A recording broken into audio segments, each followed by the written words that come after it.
What's up, everybody? Welcome to episode 52 of the Overview.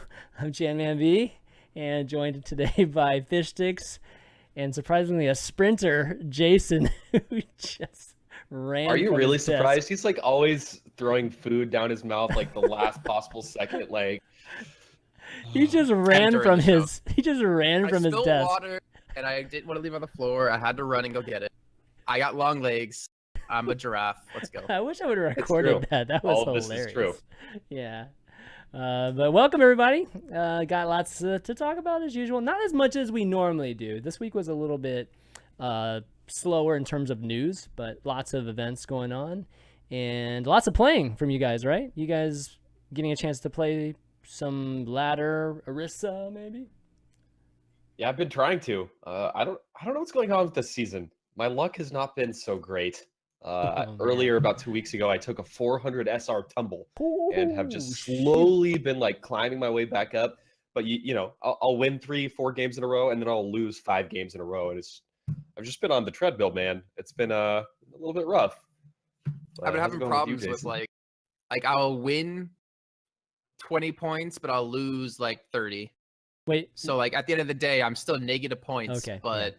it's like the most frustrating thing ever. But no, So I've had a couple of tumbles. I've had 400 SR swings here or there. But when you have a lot of pro players in a friends list to play with, you kind of can get carried sometimes.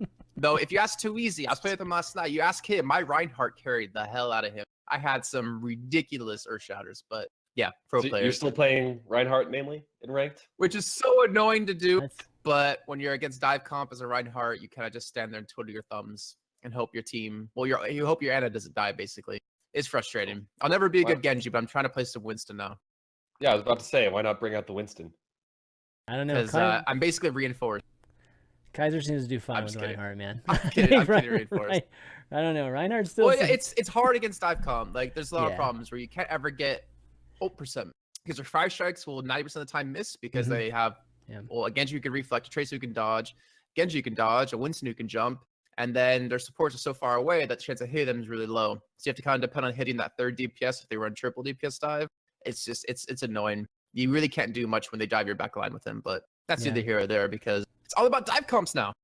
Well, you know, Yeah, that's the reason why you're getting less points when you win than when you lose. Yeah, because you're not doing anything. You're not putting up any stats. That's Feels why. bad, man.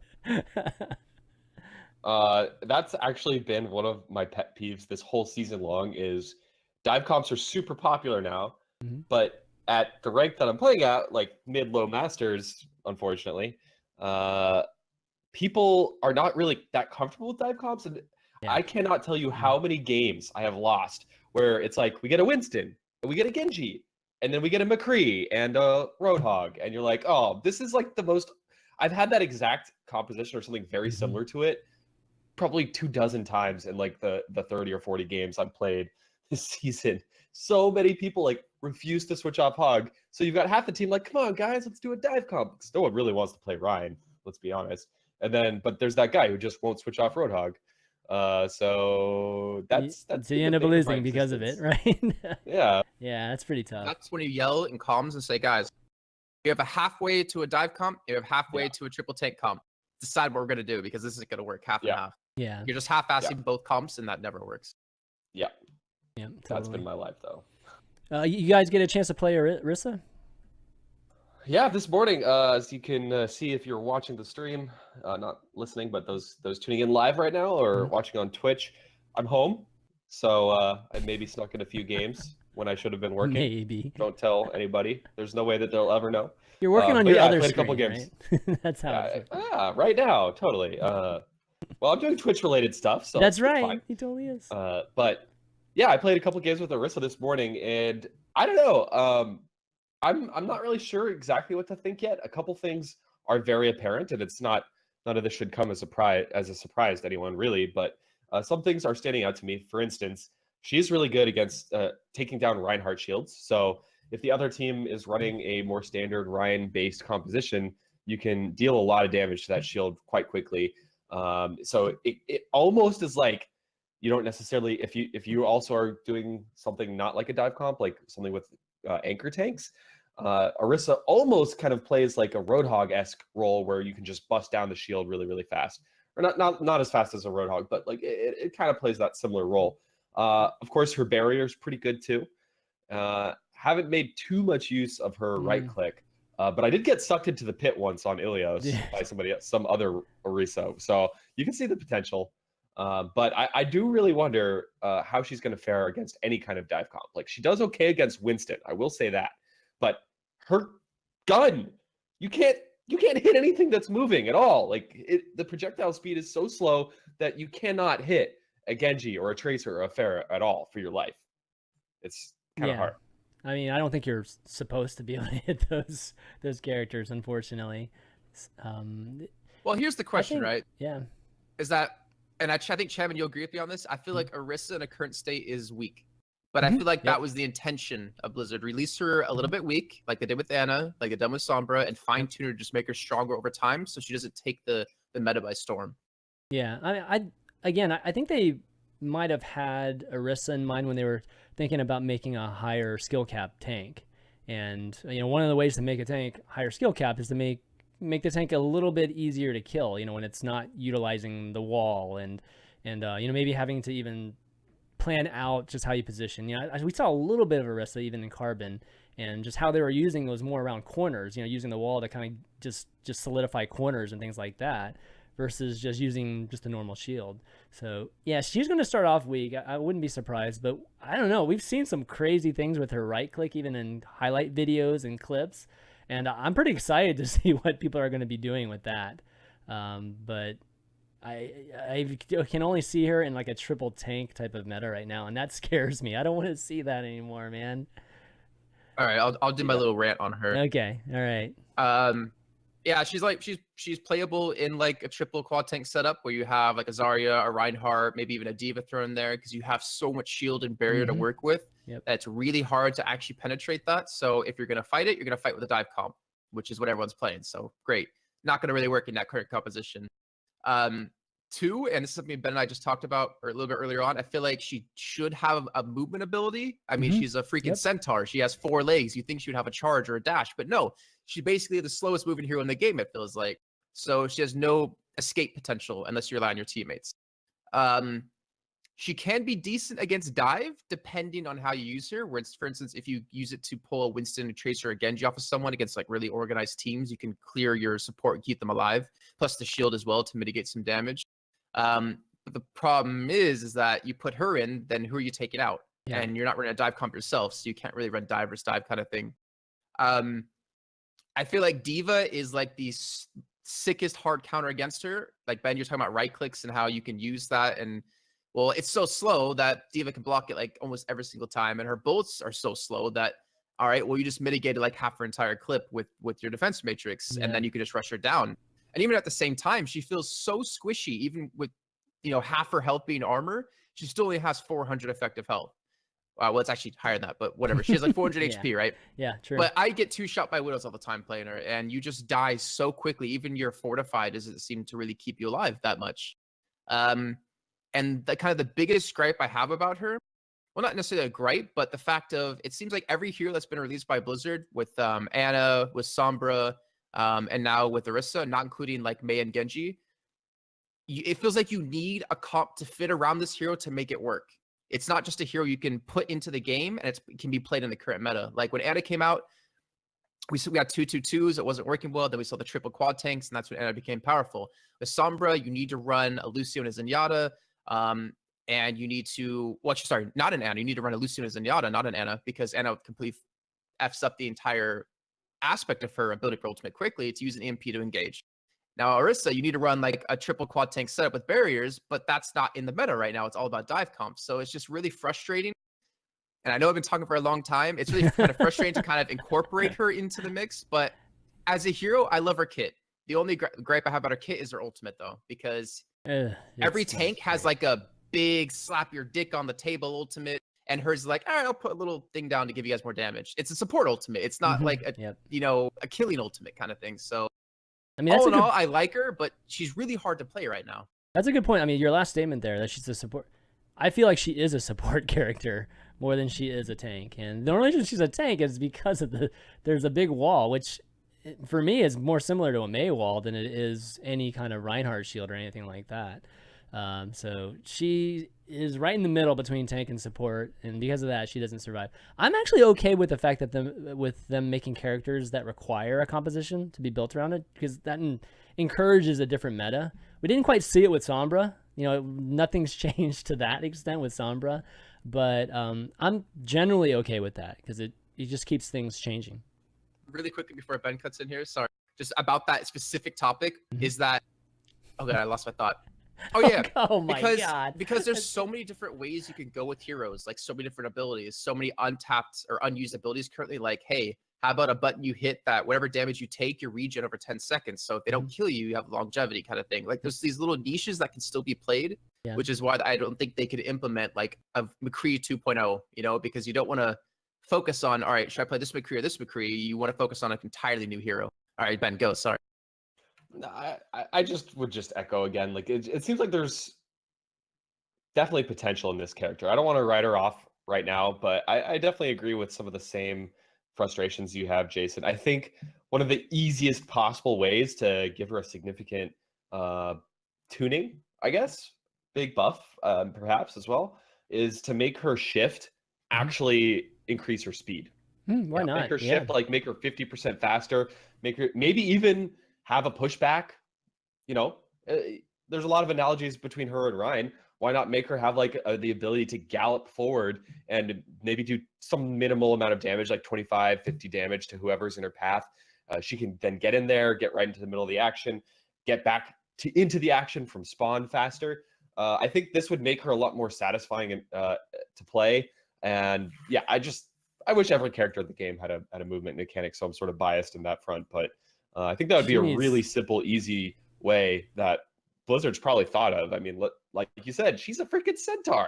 She looks like she should be able to gallop. No, she should definitely. I think the shift is a good option to give her just temporary speed. Maybe it's just like 2 seconds of real get out of this spot, kind of thing. And it's your oh shit button. Exactly. It literally is your oh shit button. Even when you use it currently in the meta or currently playing, it's like, oh, I'm taking too much damage. I need to stay alive. Why not give it mobility? You might need, I think even generally, they might need to lower the cooldown on that shift too, just even for the armor and immunity, because otherwise I just don't see how she lives very, very long. It's so hard right now. And I think we're going to be seeing the data really, really soon. I'm sure they'll be taking a look at that. But right now, it's pretty hard to play on the ladder. Like, I'm afraid if I play Orisa on the ladder, I'm just going to lose. Like, I just know that right now. So I'm very, very hesitant. And I don't know. I think generally speaking, if I would guess that people that see an Orisa on the team probably aren't going to be happy with that. I don't know. What was the reaction like? Somebody yelled at me and went, "You only have 11 minutes on Orisa." I know. Like, out an hour ago. More? How can I have more than that? How could I possibly have more? Exactly. This is my second game with her. I won my first game. Chill out. It's going to be a week of that, man. A week of raging when people pick Orisa. But hopefully after that, people will start to settle down. Again, though, I will reiterate what we said last week and the week before: is her right click has the potential to make for some incredibly epic moments. We have a clip. We have one right here, right? That just shows it's not just sucking people into pits, but it's also plays like this that you're watching on screen right now. But I guess those of you tuning into the audio podcast, you can actually shoot Orisa's right click. And here comes the right click right over the Reinhardt shield. Here comes the big Earth Shatter. I can't. It's not yet. Okay, there it comes and pulls the ride up. There comes the perfectly timed Earth Shatter. There you go. So that's a cool basically play, the right click. They ended up throwing the right click over the shield. It goes behind the Reinhardt, pulls the Reinhardt up, and then the ally Reinhardt ended up Earth Shattering underneath the shield. So that's pretty cool play. Like I didn't really think about that as being one of the ways to use it. I'll tell you what though, her right click is really frustrating to get hit by because it like disorients you. Like it actually really turns you a little bit and moves your aim. It's like super surprising. Yeah. But D.Va's just gonna eat that for lunch. I'm telling you, like if you see her played, yeah, totally. I mean, she's a decent counter to Roadhog because you can't hook her, and like your armor mitigates each individual pellet they get hit with. Sure. Yeah. So she doesn't really, you can't really burst her down, but then again, she can't escape you because she can't run away. Yeah, very true. Well, hopefully all of you guys listening will get a chance to, definitely play Orisa some. But why don't we move on to some of the events that are going on? Because there's 3 big ones that are going on. It seems like there's always 3, but one concluded this past week, so we'll be down to 2 following, or at least going into this weekend. So why don't we start with Carbon playoffs? The grand finals happened this past weekend, or was it Friday, Saturday? I was out of town, so I had to actually catch up on the VODs yesterday, but I think it happened on Saturday, I believe. One of those days, Friday or Saturday. Anyways, Immortals ended up taking it 3-1. Spoilers for anybody that didn't watch it. Taking it 3-1 over LG Evil. And I think to a lot of folks that been watching the entire season of Carbon, that was a surprise. Just given that LG Evil, I don't know how many times they played Immortal. They probably played Immortal 4 times in the season, and they didn't lose to them. So Immortal got them on the very last one, the one that actually mattered the most. And overall, that ended up being a successful, obviously, event for them. They played really, really well. I don't know if you guys were able to catch the finals. Did you guys watch it? Yeah, watched the vast majority of that playoffs.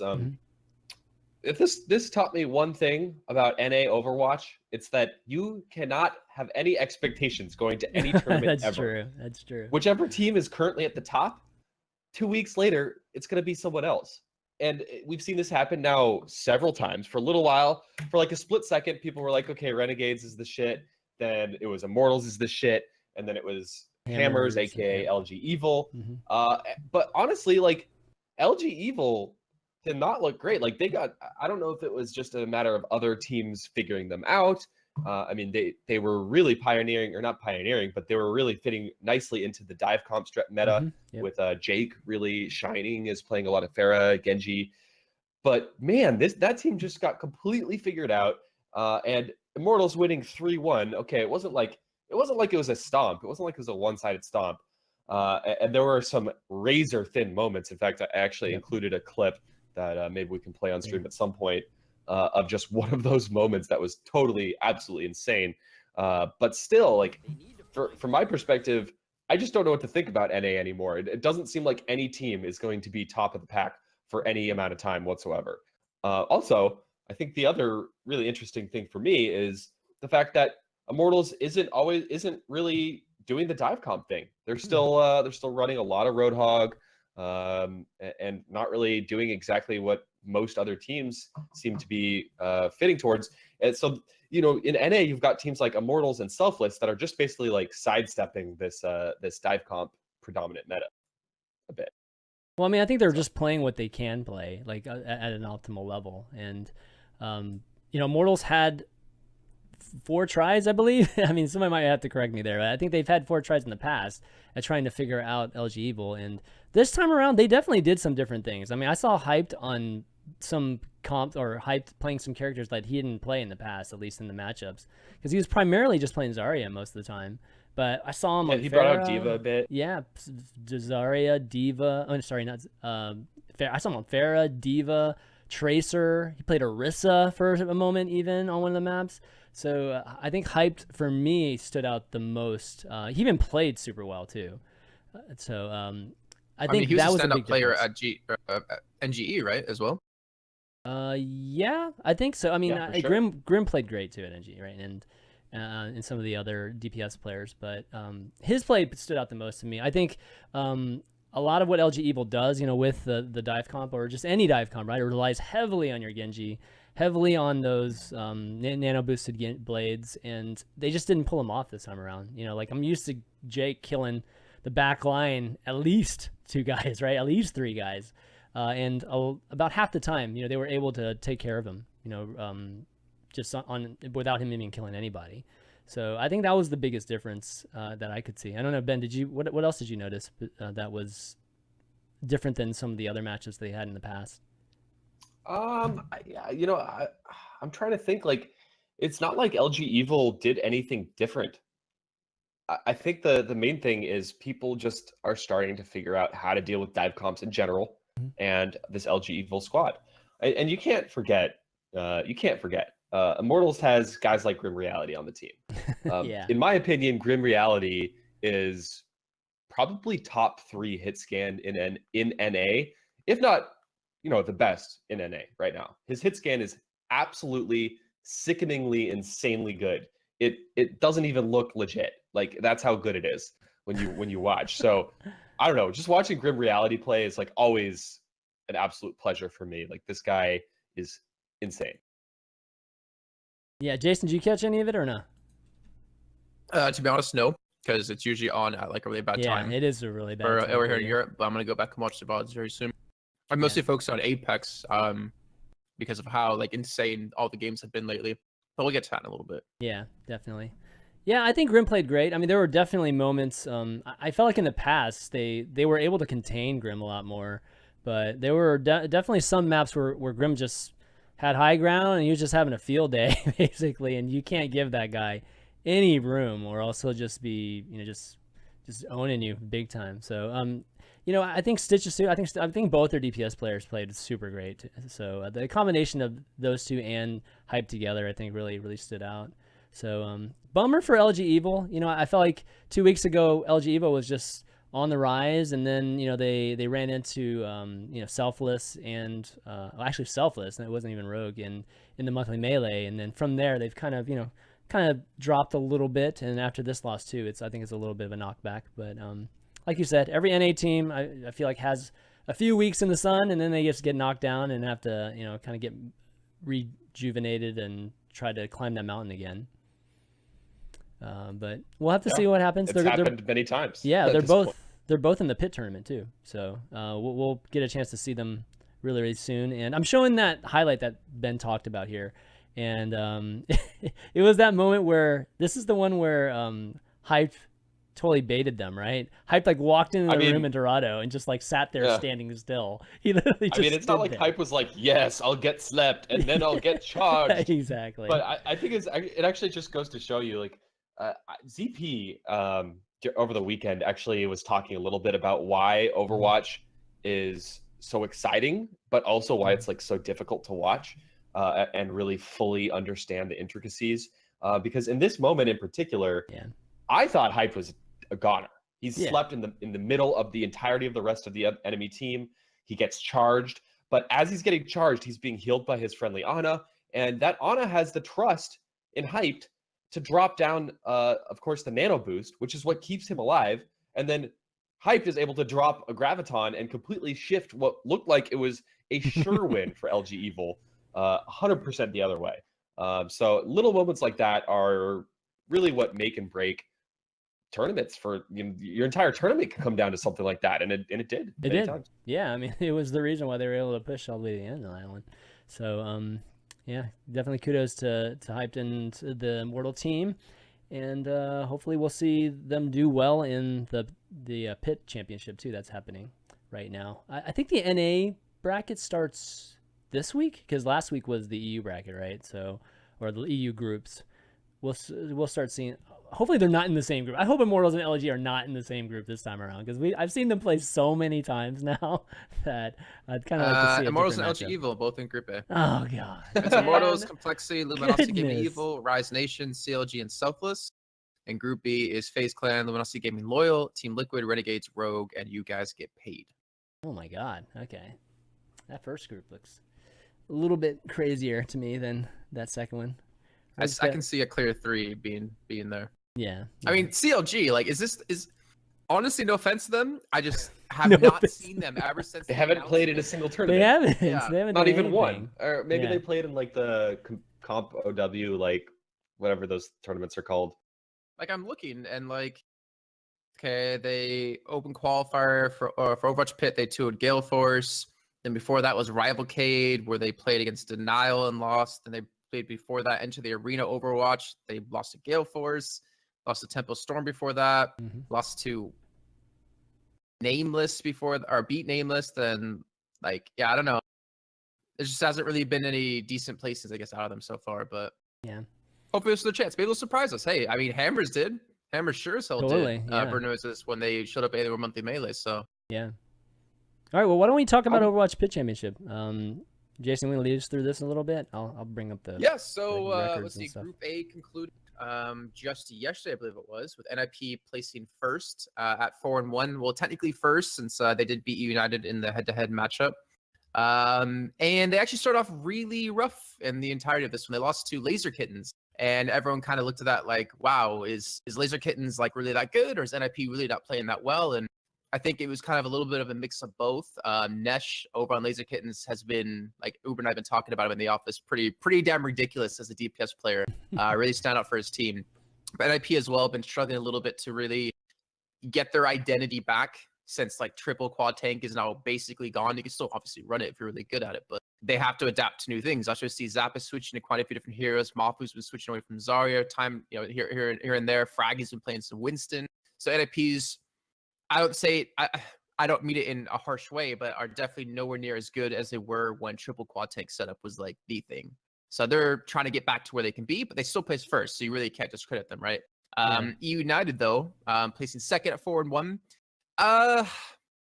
So I've gotten to watch some of their scrims, and I've skimmed through most of the VODs that they played in the Overwatch Pit, and they seem to be stuck to dive comp and dive comp only. So something kind of similar to what we saw Hammers do before with like triple quad tank only, except that we know that Hammers has a deeper pool. I haven't really seen Cruz on much other than Genji. Like we obviously know that he can play Lucio from what we've seen before and from prior, but he's been pretty much stuck to Genji.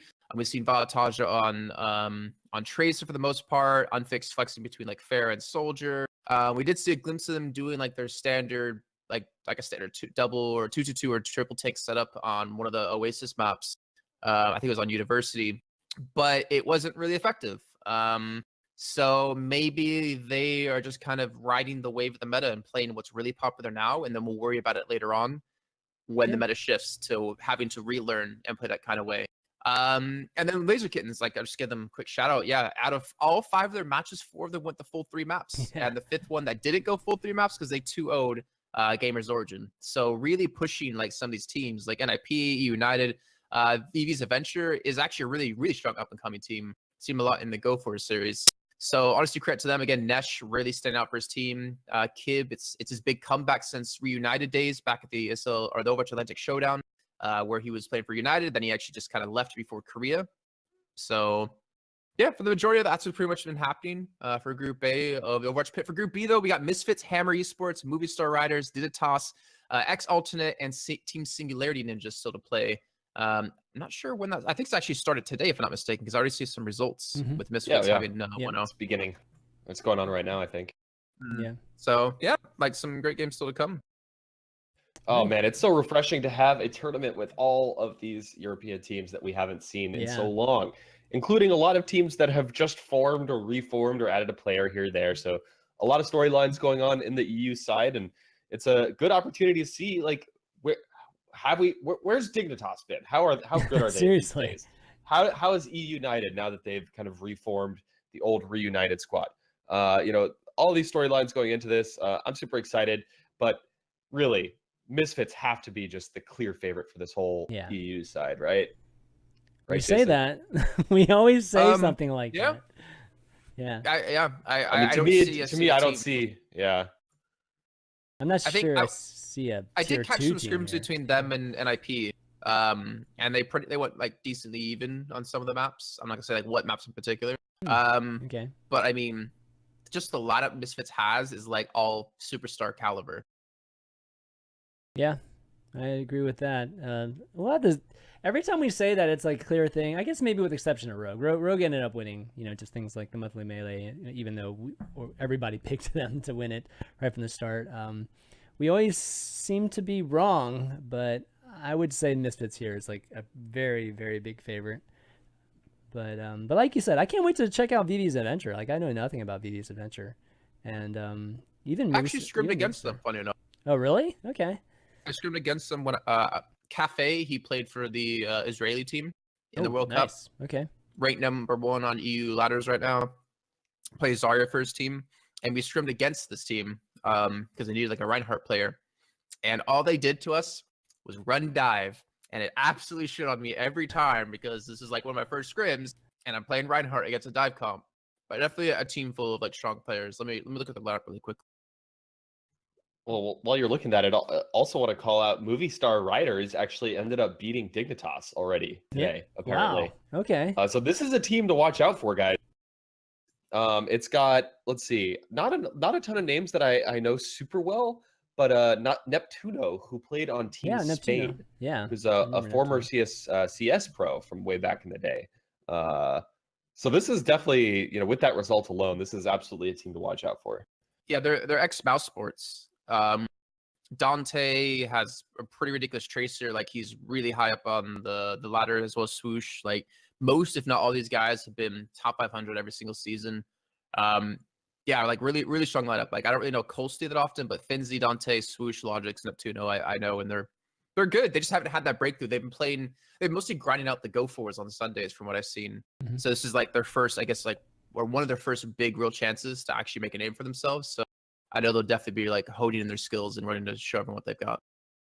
It's great. I mean, this is exactly what Europe's been asking for, or at least the European teams have been just starving for, is just some type of stage for them to get a chance to play some teams, especially NA teams, just cross-regional teams.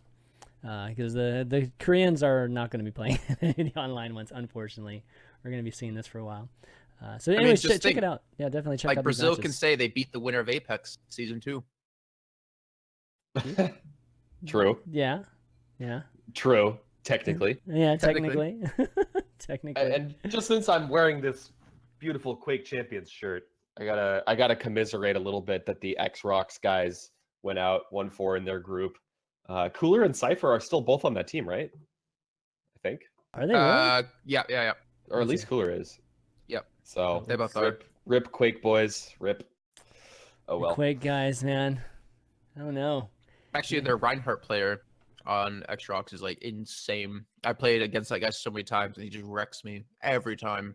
I've seen him be able to take on some like the best Reinhardt players in Europe and beat them. I don't even know where the hell he came from. I don't even know how to say his name. It's like pure Russian. I think it's Alexei. It's in Russian? Mm-hmm. I guess his name? Yep. Oh, wow. Okay. That might be a problem for casters. I'll put it in chat for you. I'm pretty sure it's like I'm pretty sure that's Alexei because I've read Alexei a lot. Yeah. It's a pretty common I've read it name. because Yeah. I work with White Raw Alexei. Oh, yeah. Krupnik? I actually don't know how to say his last name. Okay. That guy's well, insane, yeah. definitely check out the matches. They might be going on like right this second. So, maybe put it on your other screen and check it out. Okay, next event we have, of course, is Apex. Apex was in full swing in the semifinals for Season 2. And let's see, let me get this up here. All right, so we started off this past Friday, with Runaway versus LW Blue. And Runaway ended up taking the 3-2. So a great series, really, really tight. This was the one I was looking forward to most, to be honest. Like I didn't actually anticipate the second one to be that close, but it ended up being a very, very great series too, with Lunatic High and Athena.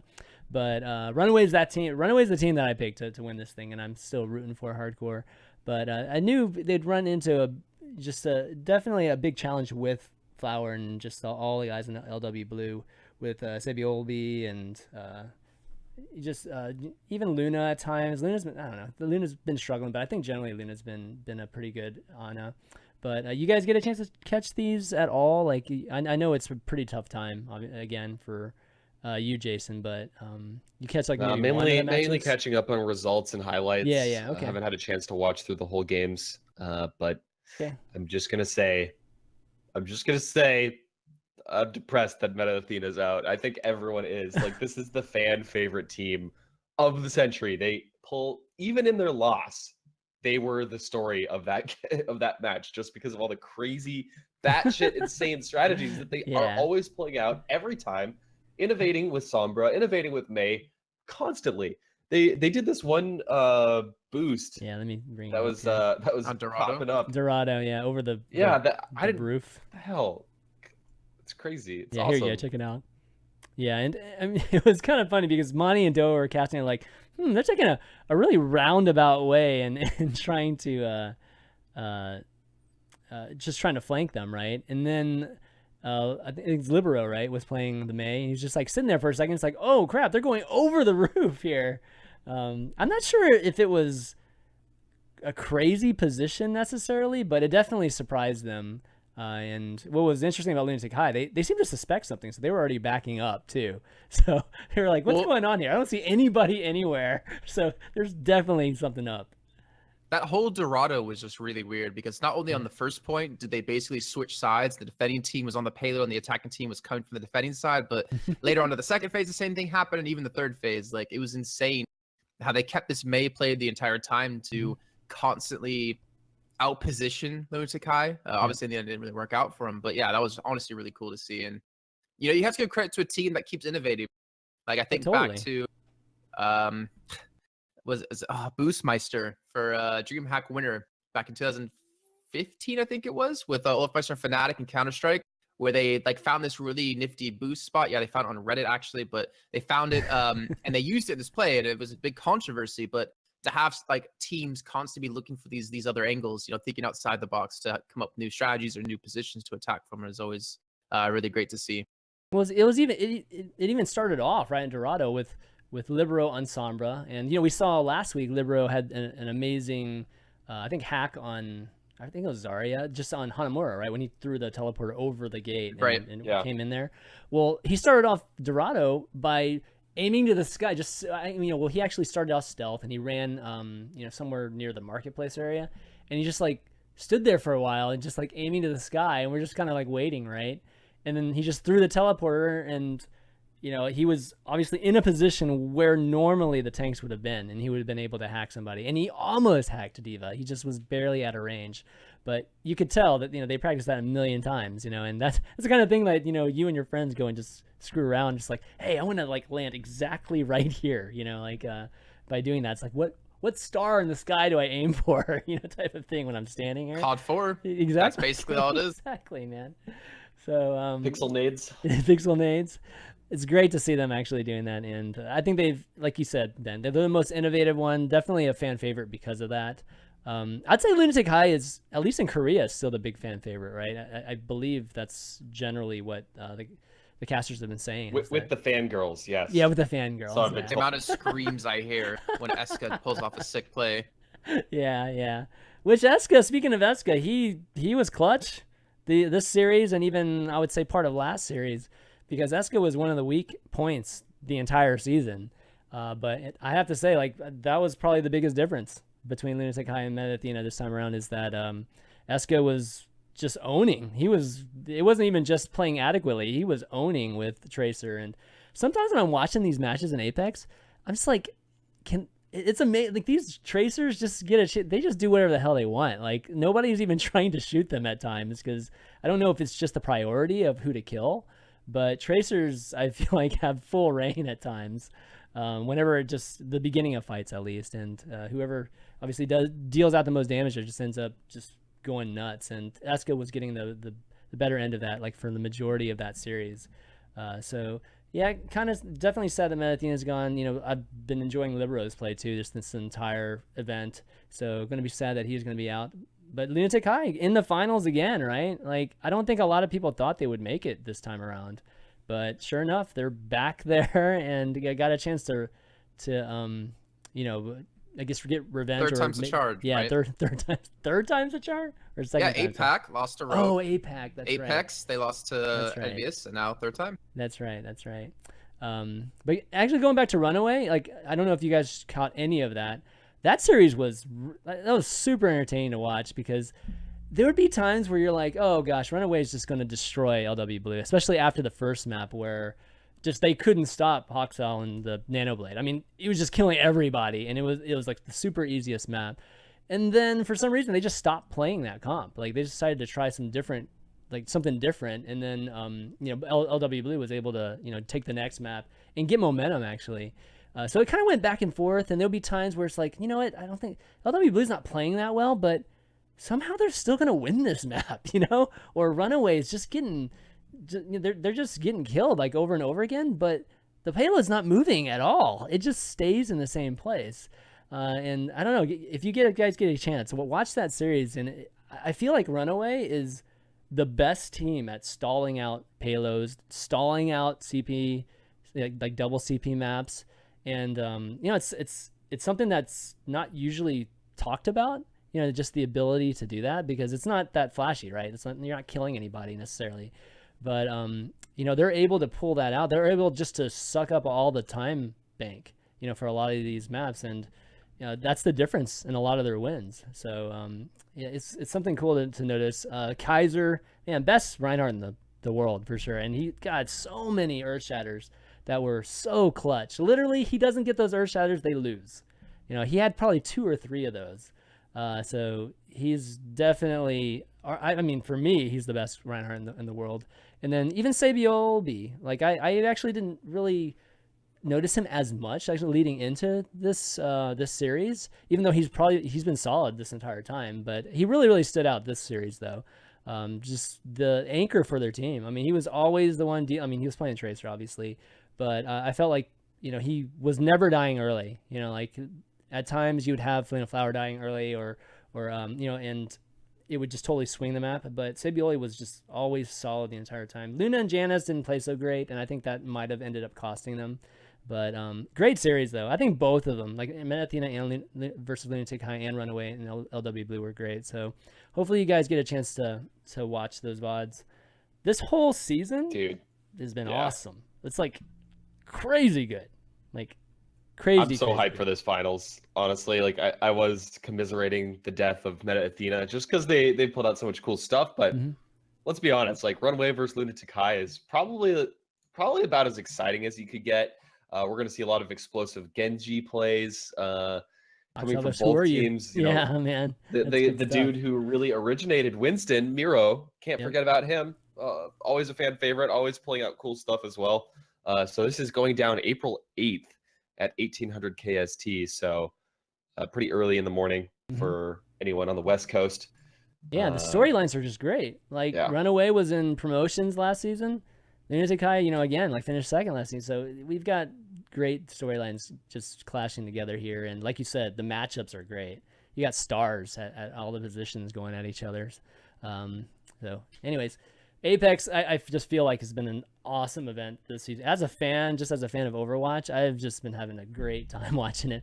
And, I can't watch it live, unfortunately, but man, I've been watching every single VOD. Before we move on from Apex, by the way, I mean, Lunatic High wasn't in the finals of Apex last season, but to me, them playing against Envious was the final. Seeing Envious smash AF Blue was not really fun. No. But there's a Reddit thread 2 days ago. I don't know if you guys caught it, about Runner, actually, about the player in Runaway. I saw that. Yeah. I just wanted to bring that to light if people haven't really seen it yet, because there's some really cool facts about him, like dating back to Faker. I just wanted to read a couple of them if we had, just a little couple seconds for it. Sure. Yeah. Let me bring it up. So before Overwatch, Runner was a professional streamer. He streamed League of Legends, which is primarily the reason he became famous. Oh, really? As African, I had no idea. African TV streamer. Then he hosted many Runner League tournaments when the game was still at its beginning stages, when the state of League of Legends was similar to the current state of Overwatch. Faker, at the time, who's a completely unknown amateur, had an extremely hard time finding sponsors and teams that would recruit him. He was a complete newbie compared to Ambition, Kaplan, SSG, who was very famous at that time. That's when Runner invited Faker to participate in the Runner League to show that he's good enough to become a pro.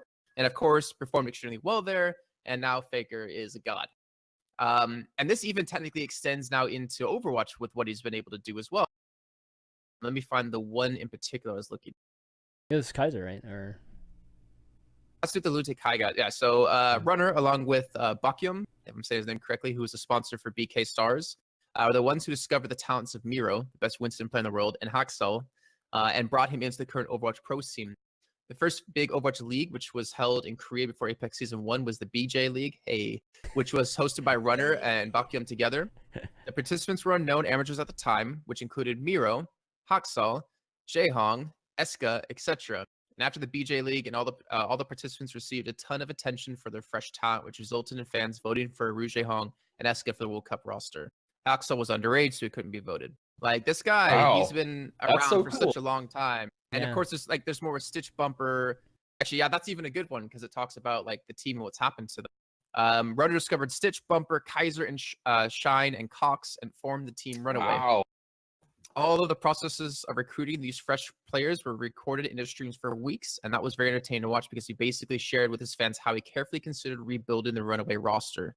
He exposed us to the whole process of trial scrims of players like Stitch and Cox until the stage where he finalized the roster for Apex Season 2.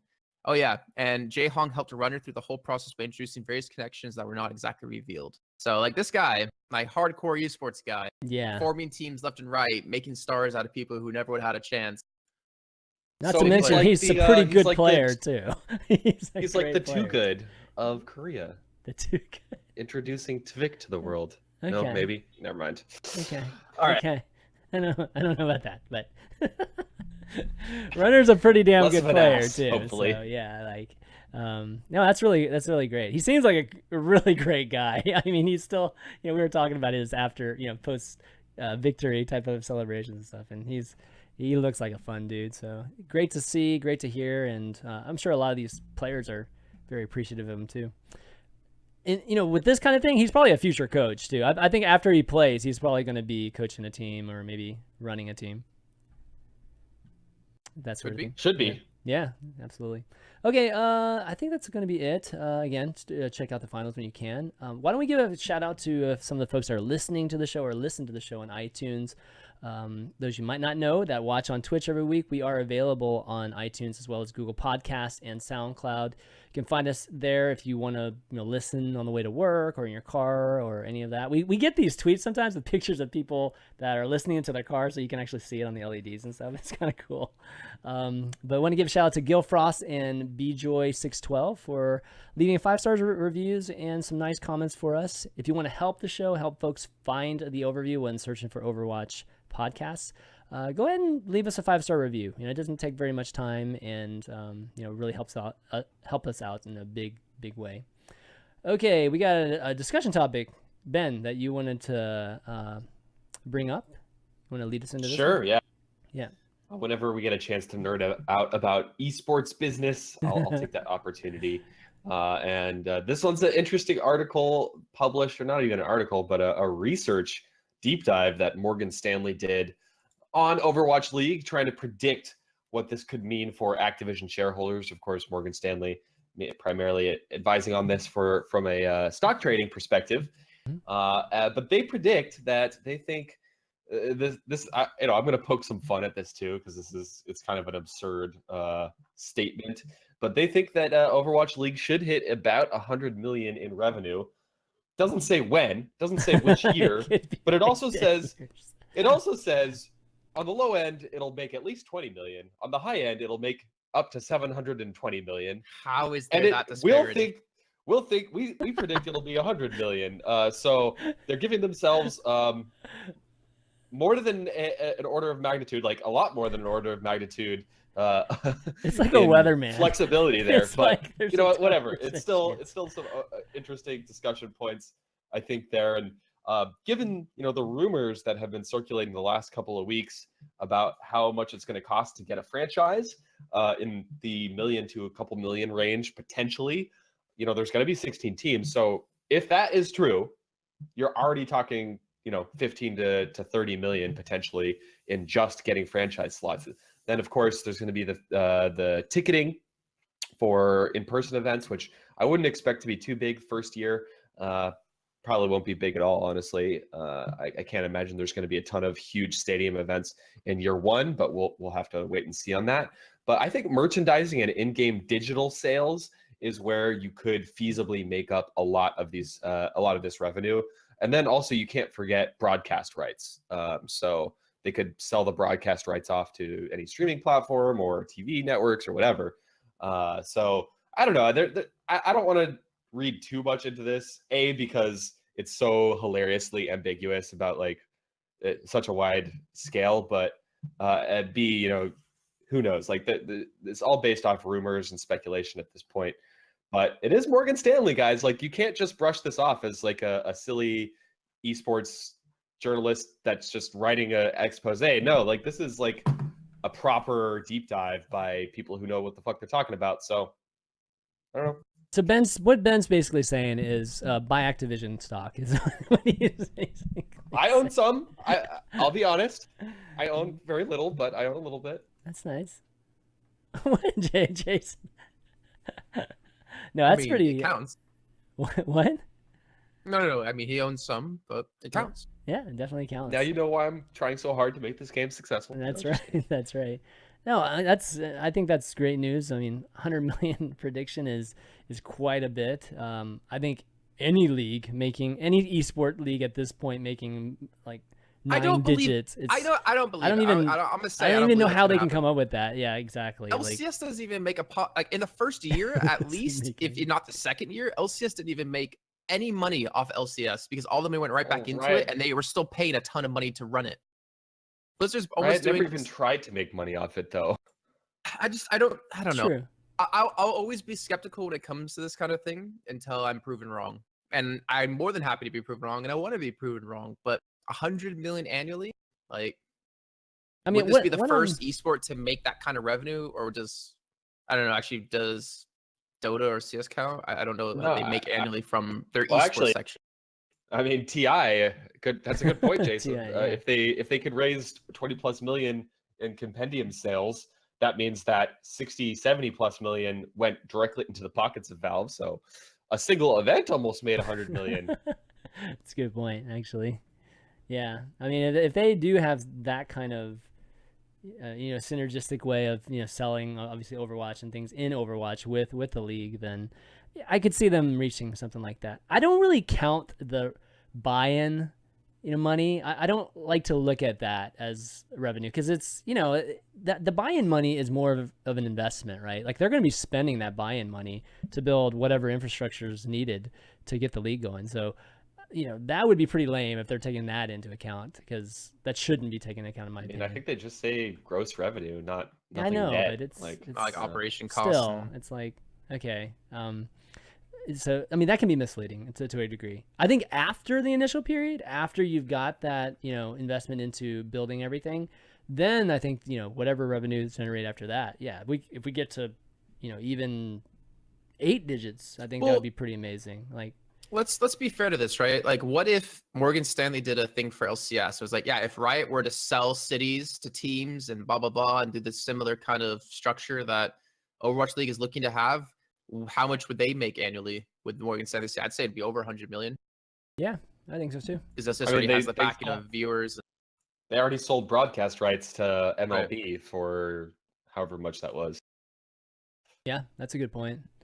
But Yeah. that's a no-brainer though, because we you already see how many viewers the LCS gets. The thing about Overwatch is we're still waiting. Like this is literally still projections and investments on things that haven't happened yet. So that's why still a little bit anxious. Really want them to execute well, and the more hype that comes with it, the more expectation everybody's going to have. Like Morgan Stanley's saying this, then there's going to be investors that have expectations of this too. So it's more pressure. It's just if it works, then it's going to be super epic, awesome.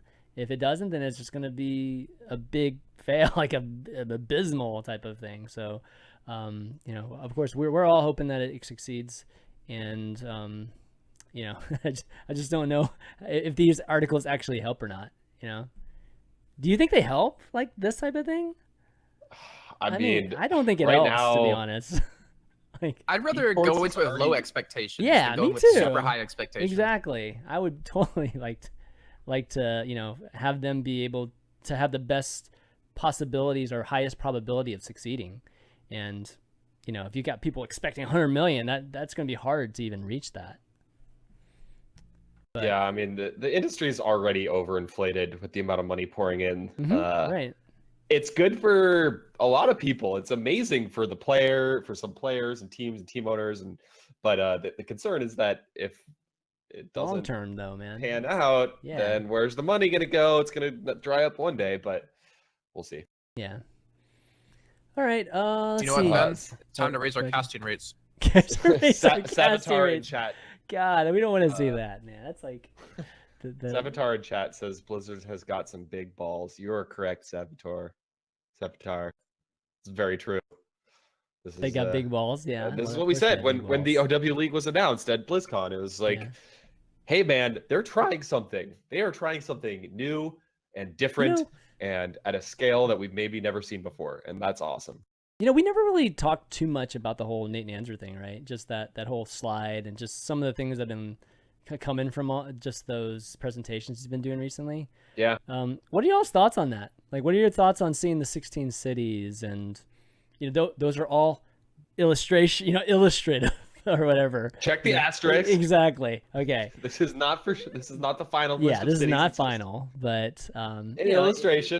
it's definitely a guideline, though. I mean, I'm sure they're hoping for something like this or something that resembles this. I don't know if it's 16 teams, but what he showed there, what were cities that were not just in NA. And the original plan, at least when all this news first came out, was that it's probably only going to be NA in the first season. So I guess first question is that: are we expanding out of NA right from the start?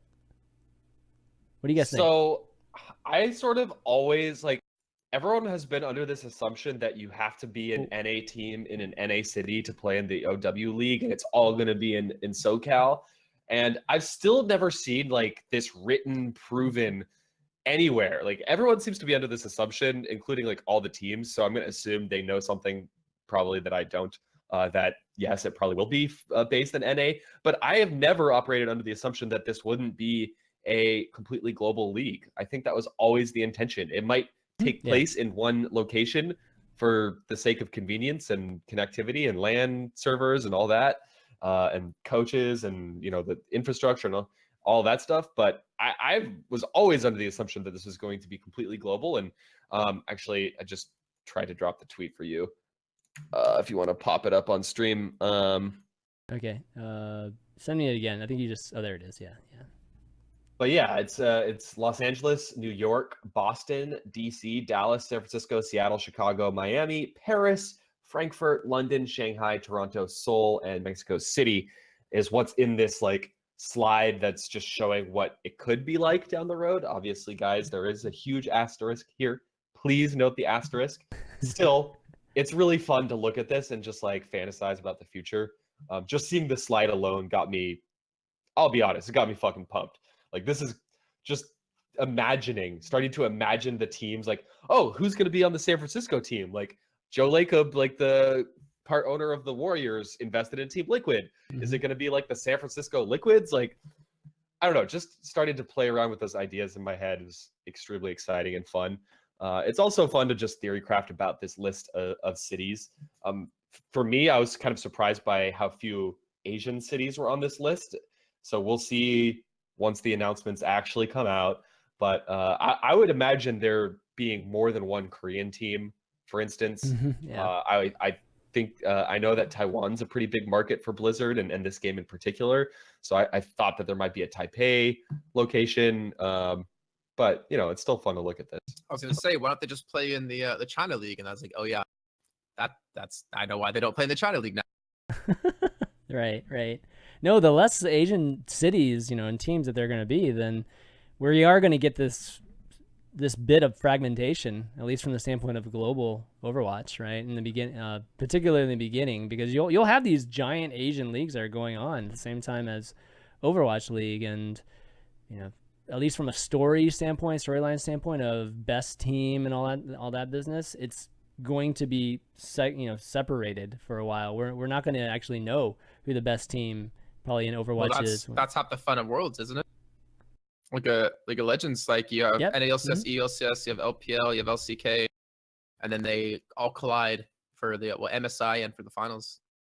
Yeah, but makes it so epic. It is make it epic, but that's all part of the same league. This won't be the case, right? I think this will be. I don't imagine. Stuff. I'd imagine over time there'll be an NA only league, there'll be an EU only league, there'll be I think so. League. Over time, sure. Yeah.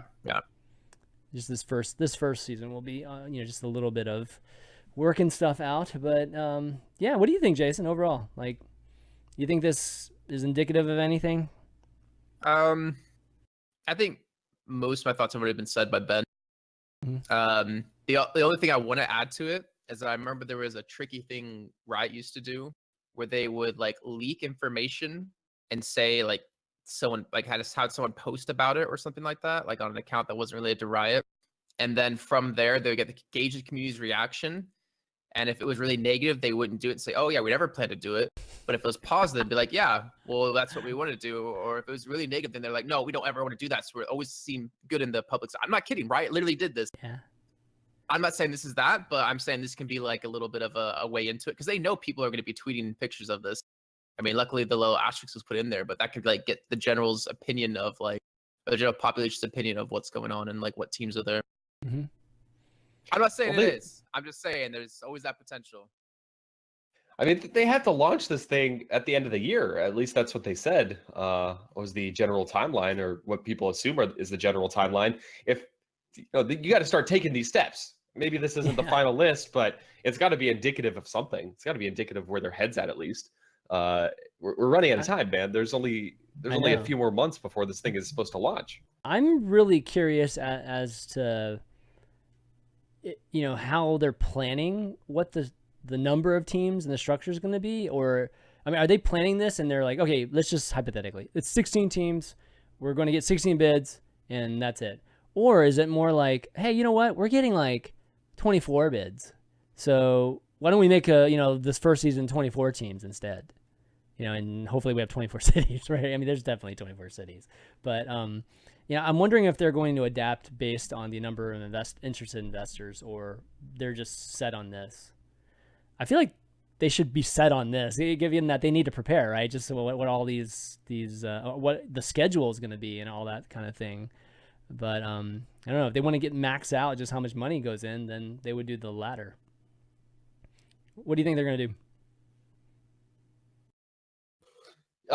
Actually, one thing that I just added another link to our script. One thing that you guys mentioned, and some people in chat were talking about, is like I could see a system where you have the central main Overwatch League with these 16 teams, and then you still have some ancillary tournaments that maybe have some sort of wild card slot, maybe into like the playoffs or something like that.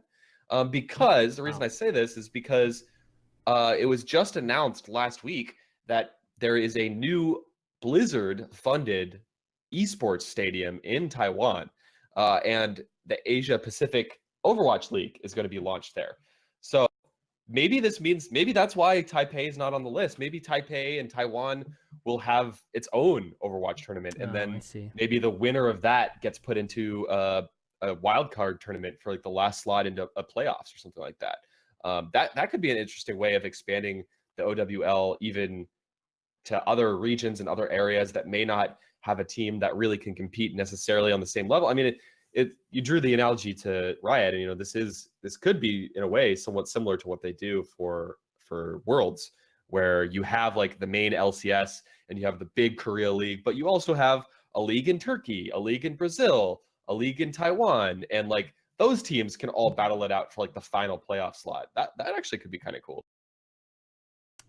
Yeah, I just think that would be not the same as any of these traditional sports leagues, right? And so true. That would be more similar to what we've seen in esports, and I feel like what they're trying to do here is break ground. And well, if it was traditional NA sports, we would have an NA only league and then say we're best in the world.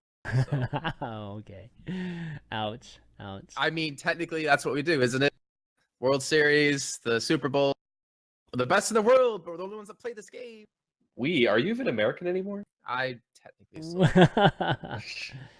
Well, okay. But that's not so okay, football, we are the only people that play. Baseball, that's not true. All the best players come here. But, same with basketball. I mean, you're not wrong. I'm not wrong. That's right. I'm right. That's technically not right. Why isn't it right? Because you don't actually compete against teams from other countries in the world to say you're the best in the world. You just take players. Okay, it's not the Olympics. Okay, the Olympics is, I guess, what you're talking about. But it is the top league. That is where all the best players go and try to, make it or get a contract, right?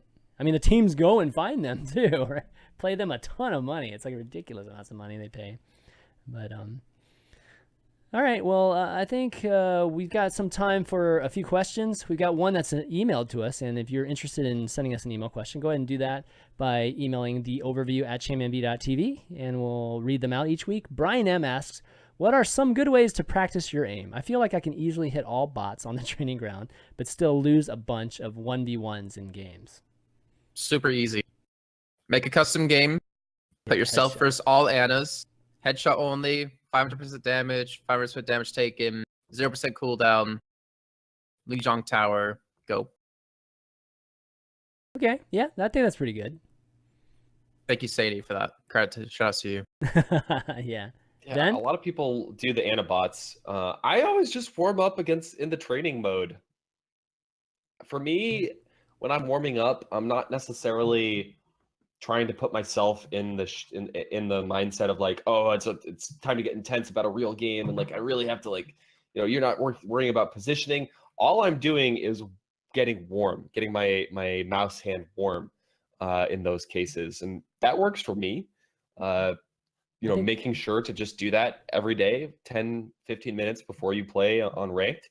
That's what works for me. But then again, my hit scan aim is not really the greatest. So I don't know. There's a lot of good material out there. We've actually talked about it and showed some links on the show before. I think there's there's a couple. I think there's two ways to approach it. You could either Overwatch Dojo or something. Yeah, Overwatch Dojo is a good one. I've used Aim Booster before, which is like just a web site that has like little mini web apps that are geared for you to track and just aim shoot type of really basic aim shoot and tracking type of exercises.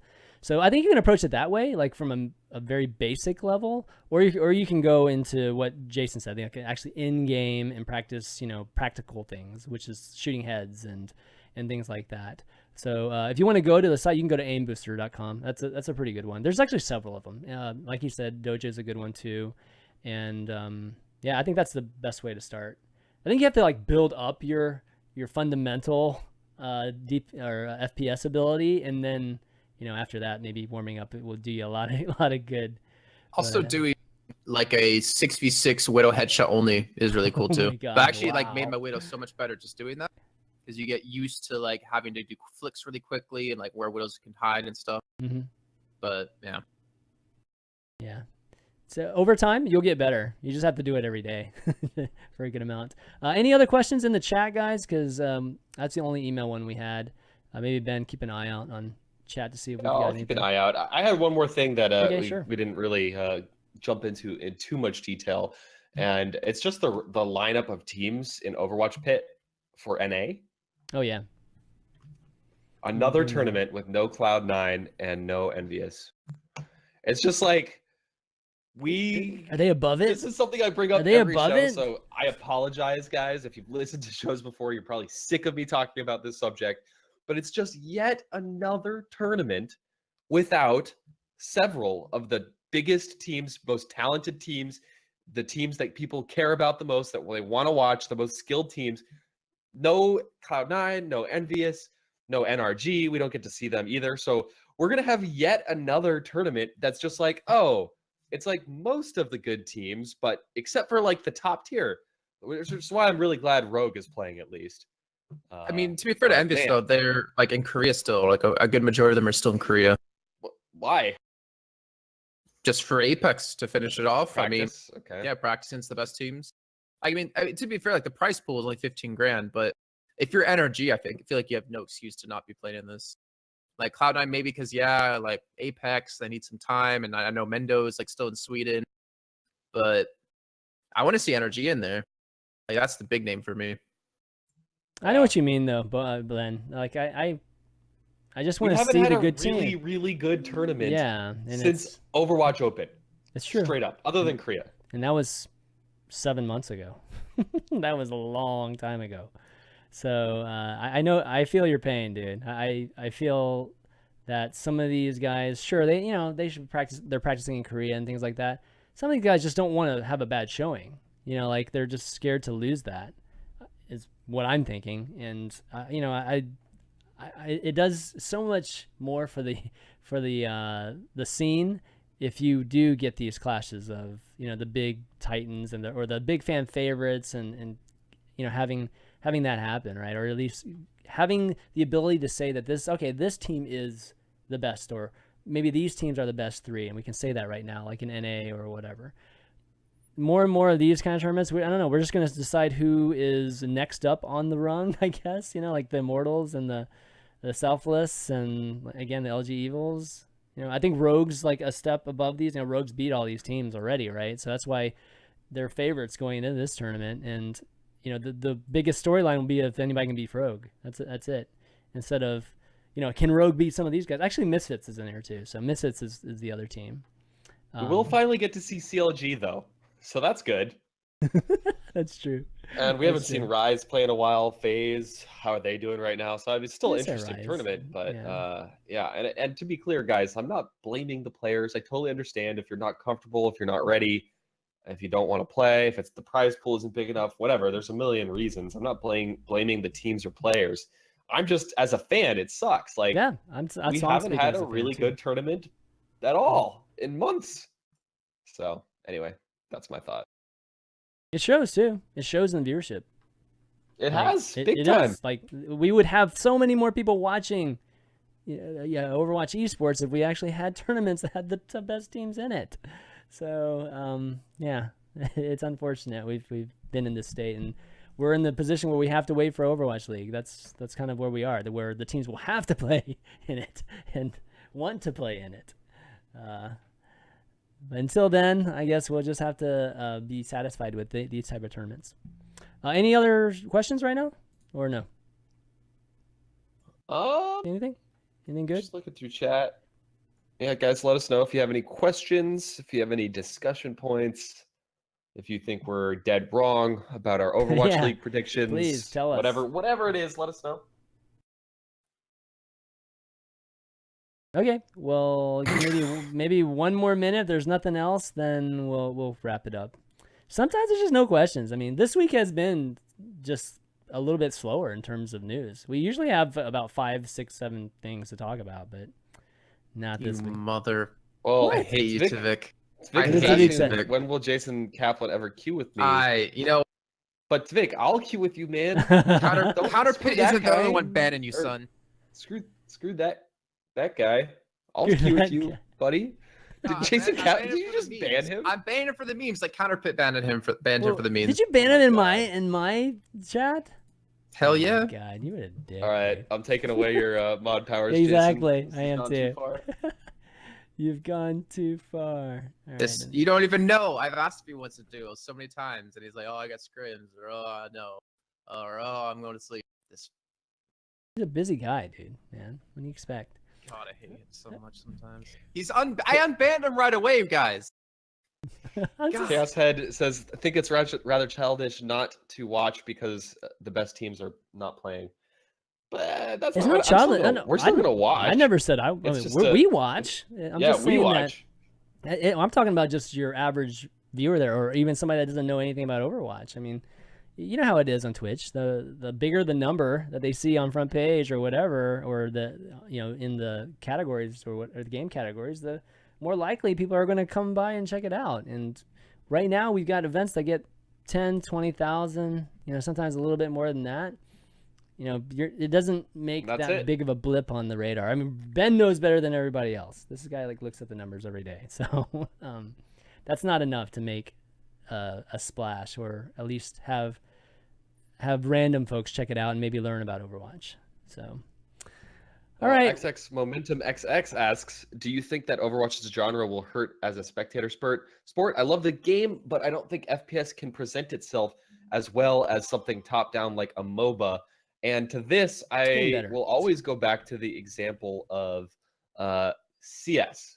CS 1.6 was basically the biggest esport in the Western world for quite some time, many years ago, like a decade ago.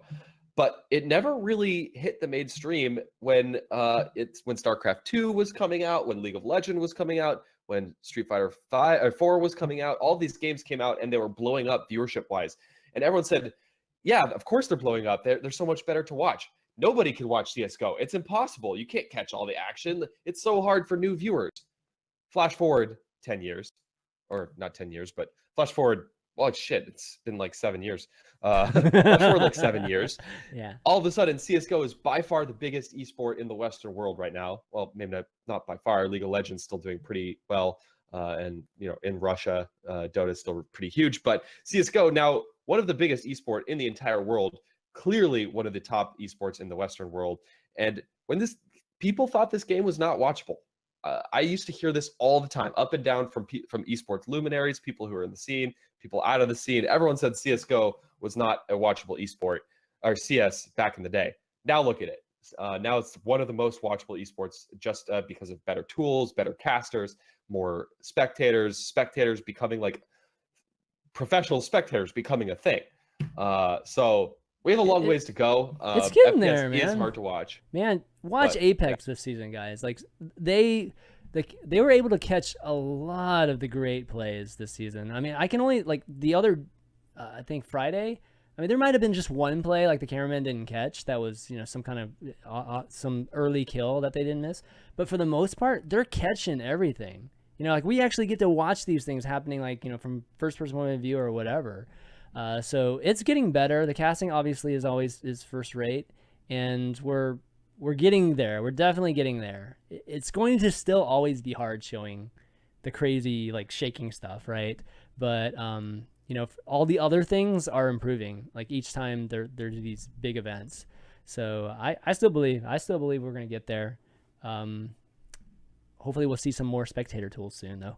I don't know what it's gonna be exactly, but hopefully we'll see some more of those. Well, just go back and watch the World Cup, man. The World Cup had such great production value because they had 6 observers. They had a PC recording every player's individual point of view, so they could do recaps and highlights. So, you know what's the difference, guys? Everybody's saying that CS:GO is just better. All it takes, guys, is for Widow to be back in the meta game. Then all of a sudden you have like the same type of like viewing experience. So right now it just happens to be, you know, like dive comp or, you know, I don't even think, you know, well, we talked about before that when Pharah was in the meta, Pharah was a great viewing experience, you know, so it just depends on who the dominant or what the dominant comp is for the viewing experience to change pretty drastically. And that in itself is a challenge that they'll have to solve. But, you know, that's, I'm just pointing out that it is possible for Overwatch to be pretty similar to that. Not as slow paced. I mean, so the people that are saying that's slow paced at times, because, you know, obviously you get down to 1-on-1, it's a different thing than 6v6 the entire time. But, you know, we could watch, you know, time on Widowmaker, and it's a similar experience to an op, you know, view, that type of thing. Okay, well, anyways, I think that's going to be it for questions. Now everybody's going nuts now that we're wrapping up. Now that we got the juices flowing. Exactly. But everyone's juice is flowing, but Jason right now. Jason's like, I want to go play some ranked. I just got nothing to say about like some of these questions. Like, to be honest, he just wants to cast. I guess I recover my he points. just wants to cast. That's it, man. Nah, I'm gonna use my new PC. All right. Well, play some Minecraft on this bad boy. Gotta make full use of my triple 1080s. Nice. SLI. Triple 1080s? Do you actually have SLA 1080s? Oh. 2 of them? That'd be sick. Oh my god. Do you have a TI? That's the question, right? No. Okay. Hey, I got a 1080 for free. I'm not gonna complain if it's a TI or not. Come on. I'm just wondering how much love you get, man, from those guys. All right, let's wrap up. Let's do some shout outs. Jason, where can people find you, man? Twitter.com/JKaplan, Twitch.tv/Jason Kaplan, JKAP1AN on Instagram. You got an Instagram account? J Kaplan ESL on Snapchat. Yeah, that's it. Okay. Oh, YouTube Overdrive OW. There you go. There's my shout outs. I forgot your parents, dude. I'm really disappointed. No, you said where can people find me? You didn't say do you have any shout outs. You know, this is still the shout out That's the section. end. You know that. This is the end part. Yeah. I'm gonna have to tell Mama Kaplan that.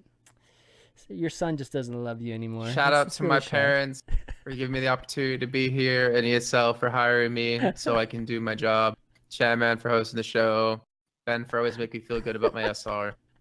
Damn. Damn. Ouch.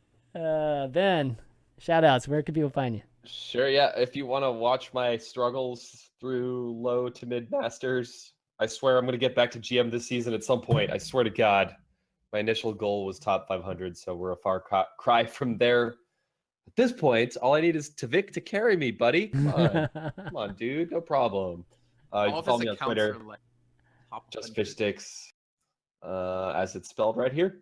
Same on Twitch, same on Twitter. Just because Jason said his Instagram, I'm Fishstix1 on Instagram. I've been posting amazing food photos lately. So Wow. If you like that Man, kind you of. guys are into too. Instagram now? Man, I didn't even realize you guys had Instagram accounts. I just post my meals that I cook at home. So He here's the makes real question, amazing Ben. food. He really does. Here's the real question, Ben. Can Tavik even play with you? I don't know. Isn't in there That's a what I 1,000? was saying. All The his lag accounts are won't be like top good. 100. Oh, Shit! there's you're right. there's Yeah. 1,000. You've got to qualify to even play with Tavik, dude. So you might Well, not I'm even be able to group with 30. him. You might not even be able to Like group I think his with lowest him. account is like 4,500. Oh, never mind. I'll see you later, Oh, Tavik. man. Oh my God, rough. I'll round things out by thanking both of you guys, Fishstix and Jason, of course, for doing this show. Everybody watching right now, thanks a lot for hanging out with us, asking those questions at the end. And if you want to check out the VODs, if you missed any of the beginning, you can check that out on youtube.com/ChanManV, as well as all the other episodes we've done in the past. Again, you can find the show on iTunes. Just go to your iTunes podcast and search for the Overview or Overwatch, and you'll find us. And leave us a review if you like the show. I think that's it. Oh, follow the Twitter account for the Overview too. The Overview GG is what it is. Somebody asked also when's the next Streamer Showdown Overwatch. I'm trying to plan a super epic one, so I'm kind of waiting until that happens before we do another one. So I would say in the next, I don't know, maybe month or two, there'll be another one for sure. But it's going to be pretty sweet if I can get it to happen. But that's going to be it, guys, for the Overview. So for Jason Kaplan, Fishstix, and myself, ChanManV, we'll see you next week. Bye. Later.